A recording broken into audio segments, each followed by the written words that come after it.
नमस्कार। आज हम आपको अमर सिंह महाविद्यालय के डंपिंग एरियाज में लेके चलते हैं और डंपिंग एरियाज में का भी कैसे यूटिलाइज किया जाता है। मैं आप सब लोगों को ये बताना चाह रहा हूँ कि हम वेस्ट को भी कैसे यूटिलाइज कर सकते हैं। हमने उन सब लोगों के लिए हम ये मैसेज देना चाह रहे हैं कि जिनके जो कहते हैं कि वर्मी कंपोस्ट यूनिट लगाने के लिए हमारे पास पर्याप्त स्थान नहीं है, हमारे पास जगह नहीं है, हम इसे कहाँ बनाएं। तो इसको आप जो भी आपके घर में, घेर में, जहाँ भी खाली स्थान आपको थोड़ा सा दिखाई दे, उसे आप बना सकते हैं। यहाँ हमने डंपिंग एरिया में एक यूनिट बनाई है, जबकि हमारी मेन यूनिट हमारी दूसरे स्थान पर है। मैं अगली वीडियो में आपको मेन यूनिट पर भी लेके चलूँगा। चलिए आज मैं आपको डंपिंग एरियाज में बनाई हुई जो इसकी यूनिट है उसे दिखाता हूँ और आपको ये बताऊँगा कि वर्मी कंपोस्ट है क्या, ये किस काम आएगा और ये कौन सी प्रजाति इसके लिए सफिशिएंट है और वो इसे कैसे तैयार करती है। चलिए हम लेके चलते हैं आपको। अब यहाँ 3 बेड बनाए हैं। बेड के लिए इसका कोई स्पेसिफिकेशन नहीं है कि इसका इतनी लेंथ होनी चाहिए, इतनी इसकी हाइट होनी चाहिए, ऐसा कुछ नहीं है। आपके पास में जितना एरिया है, जैसी आपकी सफिशिएंट आपको एरिया मिल रहा है उसके अकॉर्डिंग बना सकते हैं। पर इसमें करना क्या है कि हमें लगभग 1.5 इंच ऊंचा बेड बनाना है और ऐसे स्थान पर बनाना है जो उसका लेवल, वाटर लेवल ऊंचा हो, जहाँ पे पानी इकट्ठा ना होता हो, और ऊपर से हमें उसे कवर्ड कर देना है, कोई शेड डाल देना है जिससे कि डायरेक्ट सनलाइट उस पर ना पड़े। और उसके बाद में लगभग 4 फीट चौड़ी जगह ले लीजिए, या जितनी आपको जगह मिलती है उतनी ले लीजिए, और लंबाई भी अपने व्यवस्था के अनुसार उसकी लंबाई ले लीजिए। उसके बाद में आप इस पर गोबर डाल देंगे। गोबर कम से कम 20 एक दिन पुराना होना चाहिए, ठंडा किया हुआ गोबर होना चाहिए, गर्म गोबर नहीं होना चाहिए।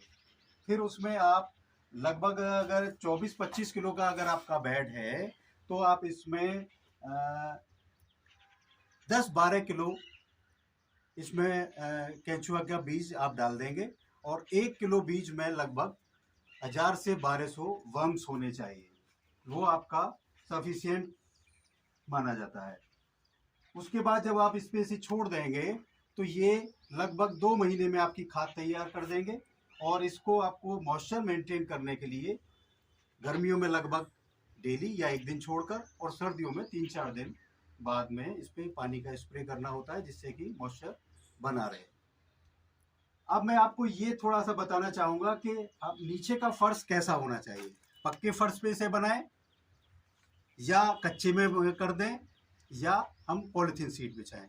देखिए होता क्या है कि केंचुए, आपने देखा होगा कि बरसात में कभी कभी केंचुए जो निकलते हैं आपको साइज में बहुत बड़े दिखाई देते हैं। इससे मोटे भी दिखाई देते हैं और इससे बड़े भी दिखाई देते हैं। मैं आपको दिखाऊंगा इसका साइज।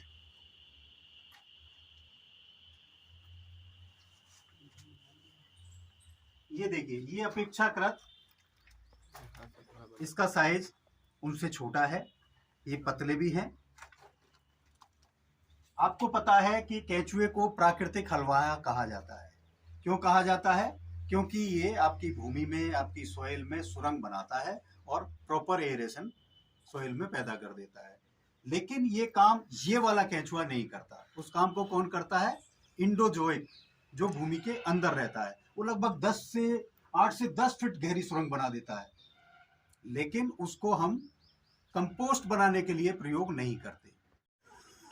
ठीक है, इस तरीके से हमने आपको बताया कि आपको वर्मी कंपोस्ट कैसे तैयार करना है। वर्मी कंपोस्ट का भी मतलब आप समझ गए। वर्मी कंपोस्ट का मतलब है कि हमारे वर्म्स के द्वारा जो खाद तैयार की जाती है उसको हम वर्मी कंपोस्ट कहते हैं। और ये वर्मी कंपोस्ट एसिनिया फोर्टिडिया नामक वैरायटी के द्वारा हमने तैयार की, जो कि 90% कार्बनिक पदार्थ को खाता है और 10% मिट्टी को खाता है। इसके लिए ये वैरायटी सफिशिएंट मानी जाती है। आप इस तरीके से आपके पास जितनी भी जगह है उस जगह में, कंटेनर में, खाली टब में, मार्केट में बने हुए भी इसके बॉक्स आते हैं, उनमें किसी में भी जो भी आपके लिए अवेलेबिलिटी हो, इनको तैयार कीजिए। वेस्ट डालकर इनको छोड़ दीजिएगा, आपकी तैयार हो जाएगी।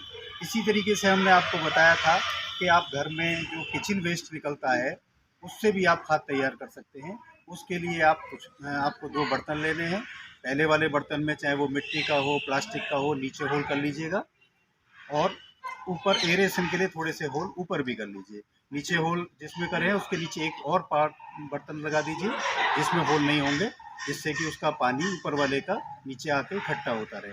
अब आप क्या करेंगे, उसमें सबसे पहले एक लेयर मिट्टी की लगाएंगे या लकड़ी के बुरादे की लगाएंगे। उसके बाद में आप उसके ऊपर सूखी पत्ती डालिए, फिर मिट्टी डालिएगा, और फिर अगली लेयर आप घरों में जो आपने देखा होगा चाय की पत्ती, लेकिन ध्यान रखिएगा उस चाय की पत्ती को धोकर उसको धो लीजिएगा, और धोने के बाद में एक लेयर चाय की पत्ती की बिछाइए। फिर उसके बाद में फिर थोड़ी सी मिट्टी डाल दीजिए, और फिर अंडे के छिलकों को आप रब करके पीस के छोटे छोटे बारीक टुकड़ों में करके एक लेयर उसकी बिछा दीजिए। लास्ट में फिर एक परत आप लगाएंगे जो आपके घर में सब्जी के छिलके, फलों के छिलके हैं, उनको बारीक बारीक काट कर एक लेयर उसकी बिछा दीजिए, और फिर उसके बाद मिट्टी डाल दीजिए, ऊपर से उसे ढक दीजिए। और ढकने के बाद में दूसरे तीसरे दिन चौथे दिन उसको उलटते पलटते रहिए, नीचे का ऊपर कर दीजिए, ऊपर का नीचे कर दीजिए।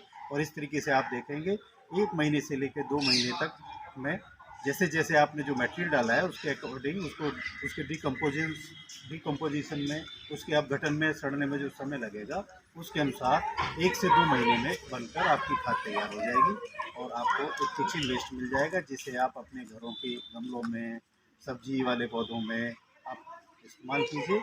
और जो वेस्ट मटेरियल, जो ऊर्जा बेकार जा रही है, उस ऊर्जा का उपयोग होगा, आपको खाद मिलेगी।